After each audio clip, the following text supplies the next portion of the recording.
My name is Manal Sharif, and I'm from Saudi Arabia. I'd like to talk about 2 chapters in my life.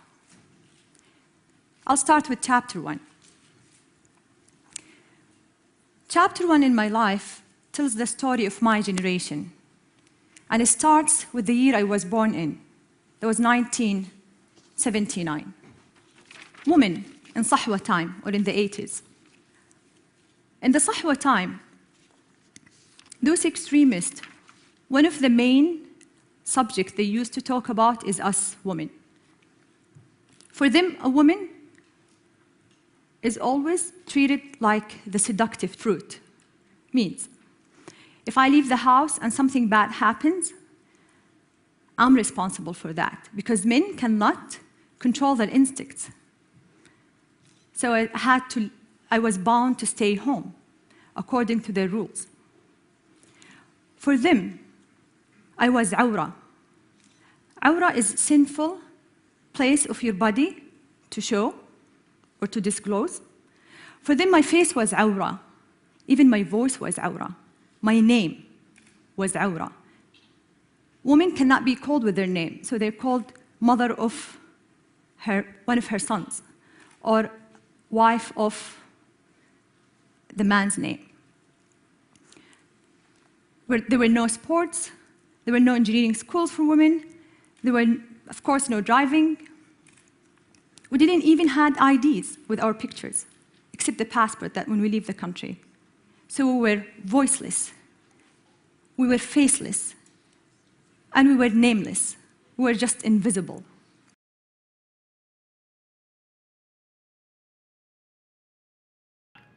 So here, there is a very important issue we have to understand. Number 1, Saudi Arabia is not only a government, it's a government and a society, and a conservative society. In Saudi Arabia, Islam is not only a religion, it's a way of life. Every decision we make, every move we make, every single day is related somehow to the religion we are following. So that's an important issue, and that's an important aspect that we have to understand when we look into Saudi Arabia and when we look into decisions that are made in Saudi Arabia. Unfortunately, yes, but I don't blame the law and I don't blame the religion of that, because in our constitution is Islamic law, Sharia law. So based on that, the Islamic law gave the rights for all gender to practice they have the ability to practice the right equally. However, the lack and the resolution of the problem or the issue, from my perspective, in the delivery and implementation of those laws. Here where the lack comes, and there is a huge gap between what is the religion states and the implementation. And this has a complex background of how people perceive those laws and how they interpret it, how to deliver, and how to make it into reality. So the gender inequality, it does exist. It's not because the law doesn't have it. It's the implementation and the perceiving the law and delivering it to the people. There's a big gap and a lack between those 2 aspects. The fact would be mostly cultural rather than being a religious thing. For example, me and my wife are here in Canada, and also we went to the States on a scholarship. Actually, my wife is on a scholarship. I'm just accompanying her. She's studying to become a medical geneticist, and I'm taking care of the kids. The change in my life started happening in the year 2000. So the year 2000, the internet was introduced to Saudi Arabia. That was the first time for me to go online. And I'll explain why I'm displaying this picture. I was really extremist. So I used to cover top to head. They told us in school it's sinful to draw people or portraits of animals or people. And I took all my paintings and I burned them. And I was burning inside and feeling this is so unfair. In the year 2000, when the internet was introduced to Saudi Arabia, it was the first door for us, the youth, the young people, to the outside world. I was very thirsty to learn about other culture, about other religions. I started to talk to people with different opinions than me. And questions started to raise in my head at that time. I realized at that time how small the box I was in when I stepped out of it. It's a matter that even the people has to accept that matters. And people are now accepting other matters, and I think change is coming. However, with every government, as I said before, it is not the acceleration rate of laws to be applied by the government is not as fast as the people want. An example for that, a guy from the desert, from the Badu, his mind said that his woman has to cover her from head to toe, and the next day you're telling him, okay, now your wife has to go to the office to get an ID card. She has to unveil her face. Men has to see her face, know her name, and she has to walk. They're not gonna accept that right away.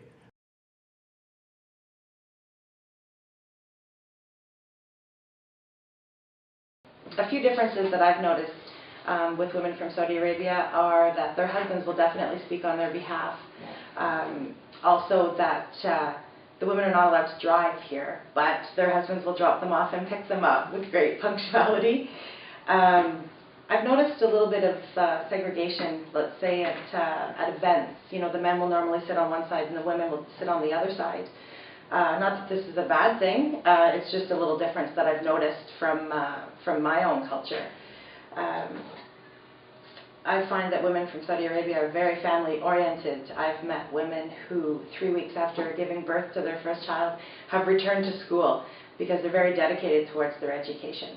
Trying to understand this custom is that it's ultimately based in the Quranic revelation.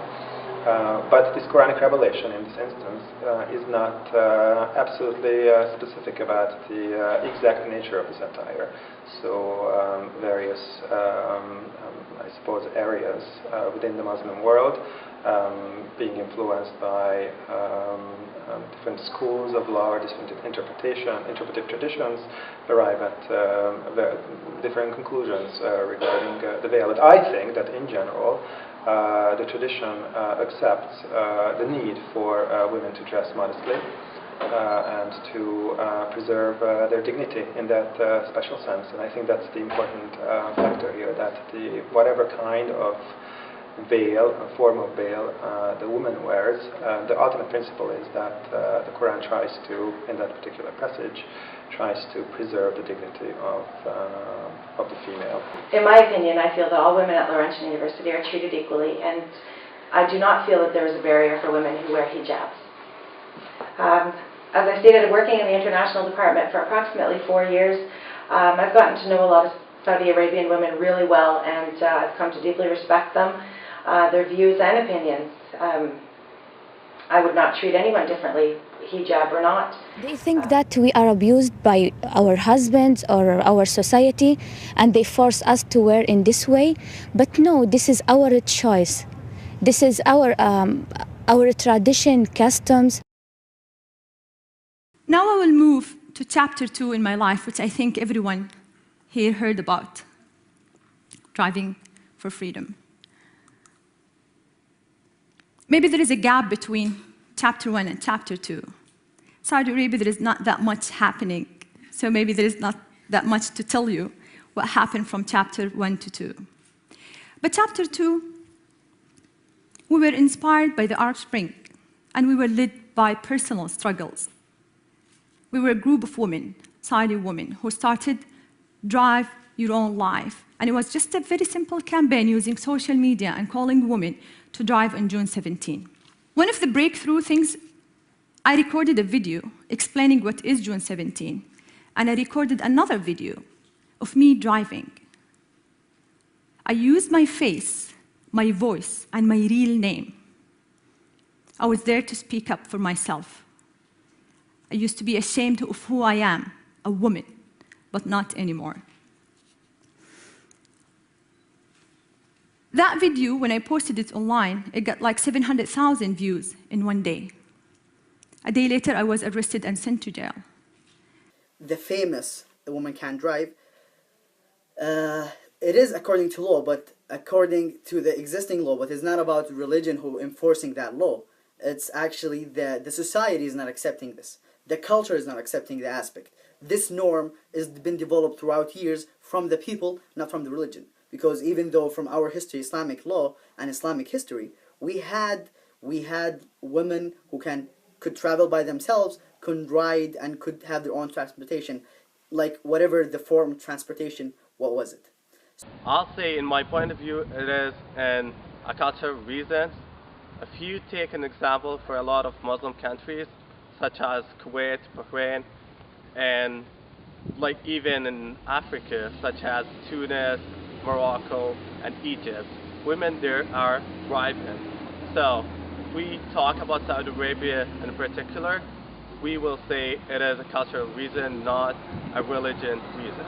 Again, we have to understand the infrastructure of Saudi Arabia. And I'm going to talk about my city and my own personal experience with the western region of Saudi Arabia. It takes forever to go from spot A to spot B. It is not 3 hours rush hour, it's 24 hours rush hour. That's how I call it. We have so many cars, we have drivers, we have guys, youth, we have men, and then we have the company's cars. And the infrastructure is the same. Streets never are the same sizes, they never change over the 10, 20 years ago. So in order to apply a new law of women to drive, we have to make room for them to drive.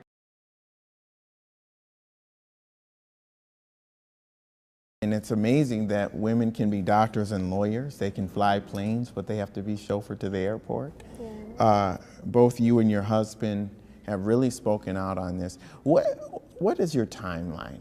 What is the ideal timeline for seeing this change? You mean specifically with the driving issue? Yes. My ideal timeline would be tomorrow. I think, of course, you need to have facilities and you need to kind of, because, you know, if you think about infrastructure and how does it work when you allow women to drive, which could take months. But I think the society is ready for it. A lot of people could embrace that. Now, those who don't support driving, you don't have to drive. Just as simple as that. What is it about? I mean, what is the problem with women driving? Lots of excuses, but even if I tell them to you right now, it doesn't make sense because lots of Muslim countries allow women to drive. We're the only country in the world where women cannot drive.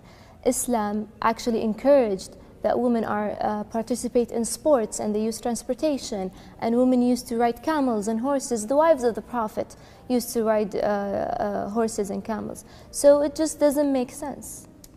There's no excusable answer for that. It just doesn't make sense. I was reading about a woman who actually was going to be the victim of lashing as a result of a decision to drive. People can be lashed for disobeying the law. Since you've had so much exposure to the Western world, what do you think about that practice, as particularly when used against women? That's a perfect example of how civil rights can protect us women. Written civil rights. It's not about driving. The judge who judged the lashing does not reflect the government, nor does he reflect the courts. He just decided that this is the punishment for her. And when the punishment got to the king revoked this decision, saying it's not fair. That's what we want to happen. We don't want every decision to reach decision makers in order for people to get their rights. We want to have them written, us as Saudi women. It protects women with custody battles. It protects women from, like you said, if they encounter any problems with the government, which actions should be taken. And it does not depend on what a judge thinks or feels like in a certain day. What I feel is I measure the impact I make by how harsh the attacks are. The harsher the attacks were, the greater the impact was. Is that as simple? We started now a movement in Saudi Arabia, women. We call it the Saudi Women Spring. And my group is My Right to Dignity. And we believe in full citizenship for women because The child cannot be free if his mother is not free. The husband cannot be free if his wife is not free. The parents are not free if their daughters are not free. The society is nothing if the women are nothing.